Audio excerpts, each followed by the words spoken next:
సంకెళ్లతో ఉన్నావా? చెయ్యని తప్పుకి చెరసాల వెనకాల ఉన్నావా? అనారోగ్యంతో చావు బ్రతుకుల మధ్య కొట్టిమిట్లాడుతున్నావా?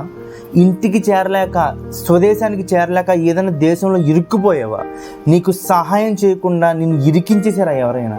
ఈరోజు దేవుడు నీతోటే మాట్లాడుతున్నారు. నువ్వు ఎక్కడున్నా, ఏ ఊరిలో ఉన్నా, ఏ రాష్ట్రంలో ఉన్నా, ఏ దేశంలో ఉన్నా, ఏ మూలనున్నా సరే, ఈ రోజు కానీ నువ్వు దేవుడి సన్నిధికి వస్తే, యాకోబు రాసిన పత్రిక 4:8 ప్రకారం నువ్వు మోకాళ్ళతో దేవుని సన్నిధికి వచ్చి యేసయ్యా అని పిలవగలిగితే, నువ్వు ఎక్కడున్నా సరే యేసయ్య ఈరోజు నీ దగ్గరికి వస్తానని నీకు ప్రామిస్ చేస్తారు, నీకు వాగ్దానం చేస్తున్నారు. నీ కటకటాల్లోంచి నిన్ను విడిపించడానికి, నీ తెంపడానికి, నువ్వు అనారోగ్యంతో ఉంటే నీకు సంపూర్ణ స్వస్థతనివ్వడానికి, నిన్ను రక్షించడానికి, కాపాడడానికి యేసయ్య నీ దగ్గరికి వస్తానంటున్నాడు. నువ్వు చేయాల్సిన పని ఒకే ఒకటి, మోకాళ్ళతో దేవుని సన్నిధికి రా, యేసయ్య అని పిలువు, యేసయ్యని నీ దగ్గరికి వచ్చేలాగా చేసుకో.